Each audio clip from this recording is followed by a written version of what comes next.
জয় যিশু। প্রথম পাঠ করিন্থীয়দের কাছে প্রেরিত পলের দ্বিতীয় পত্র হতে আজকের বাণী পাঠ 9 অধ্যায় 6 থেকে 11 পদ।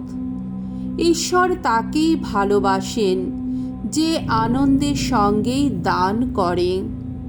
প্রিয়জনেরা, তোমরা এই বচনটি মনে রেখো যে মানুষ কৃপণ হয়ে স্বল্প বীজ বুনে সে তো পায় স্বল্প ফসল।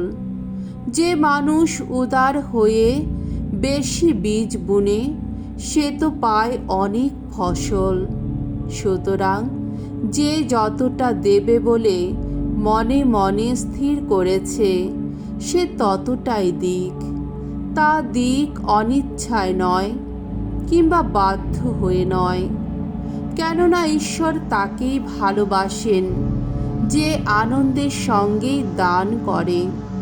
তাছাড়া ঈশ্বর তো সব কিছু প্রচুর পরিমাণে দেওয়ার ক্ষমতাও রাখেন। তাই যখন যেখানে তোমাদের যা কিছু দরকার তোমরা তা নিশ্চয়ই পাবে, এমনকি যে কোনো সৎকর্ম করার জন্যে যথেষ্ট সামর্থ্য পাবে।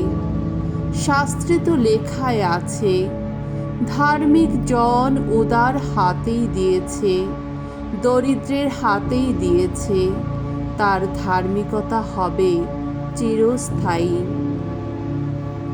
বীজ বুনিয়ের হাতে যিনি বীজ তুলে দেন, মানুষের মুখে যিনি তুলে দেন অন্ন, তিনি তোমাদের হাতেও তুলে দেবেন বীজ, আর সেই বীজের বুদ্ধিও ঘটাবেন।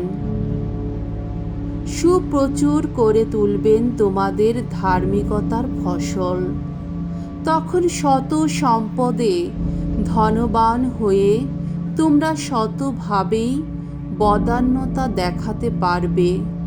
আর আমাদের হাত দিয়ে পাঠানো তোমাদের ওই সমস্ত দানের জন্যে মানুষ তখন ঈশ্বরের কাছে কৃতজ্ঞতাও জানাবে।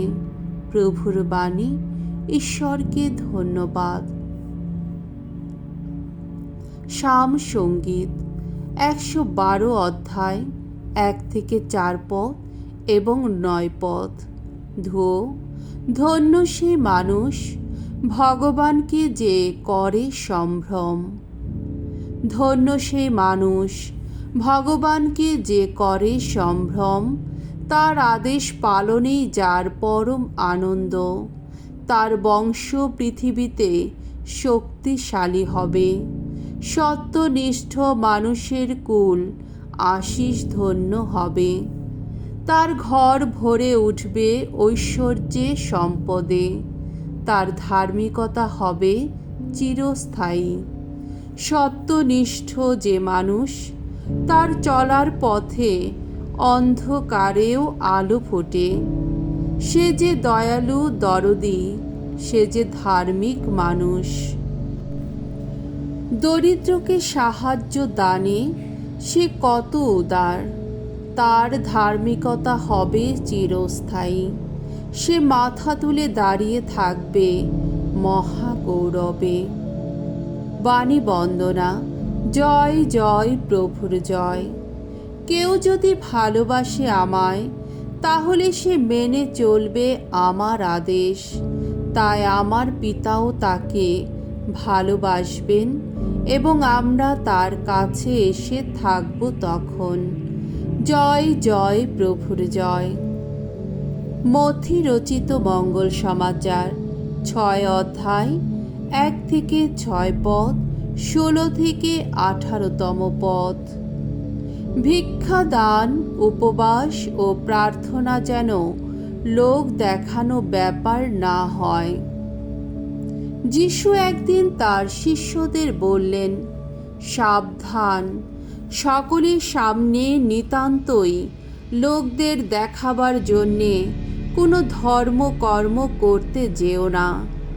তা যদি করো তবে স্বর্গে বিরাজমান তোমাদের পিতার কাছ থেকে তোমরা কিন্তু কোনো পুরস্কার পাবে না। তাই যখন তুমি কাউকে ভিক্ষা দাও, তখন তুড়ি বাজিয়ে তা ঘোষণা করতে যেও না। ভণ্ড লোকেরাই তো মানুষের প্রশংসা করতে যত সমাজগৃহে ও পথে ঘাটে সেইভাবে ভিক্ষা দিয়ে থাকে। আমি তোমাদের সত্যি বলছি, তাদের পুরস্কার তারা পেয়েই গেছে। যখন তুমি কাউকে ভিক্ষা দাও, দেখো তোমার ডান হাত যে কি করছে, তোমার বাঁ হাত যেন তা জানতে না পারে। তোমার এই ভিক্ষা দান বরং গোপনে থাকুক। তাহলে তোমার পিতা, যিনি গোপন সব কিছু দেখতে পান, তিনি তোমাকে পুরস্কৃত করবেন। তেমনি তোমরা যখন প্রার্থনা করো, তখন ভণ্ডদের মতো তা করো না। তারা যত সমাজগৃহে আর চৌরাস্তার মোড়ে মোড়ে দাঁড়িয়েই প্রার্থনা করতে ভালোবাসে, যাতে তারা সকলের নজরে পড়ে। আমি তোমাদের সত্যি বলছি, তাদের পুরস্কার তারা পেয়েই গেছে। যখন তুমি প্রার্থনা করো, তুমি বরং তখন তোমার নিজের ঘরে যাও আর দরজা বন্ধ করে তোমার পিতাকে ডাকো, আড়ালে থাকেন যিনি। তাহলে তোমার পিতা, যিনি গোপন সব কিছু দেখতে পান, তিনি তোমাকে পুরস্কৃত করবেন। তোমরা যখন উপোস করো, তখন ভণ্ডদের মতো বিষণ্ণ ভাব দেখিও না। তারা যে উপোস করছে, সেটা লোকদের দেখাবার জন্যেই তো তারা মুখখানা অমন শুকনো করে রাখে।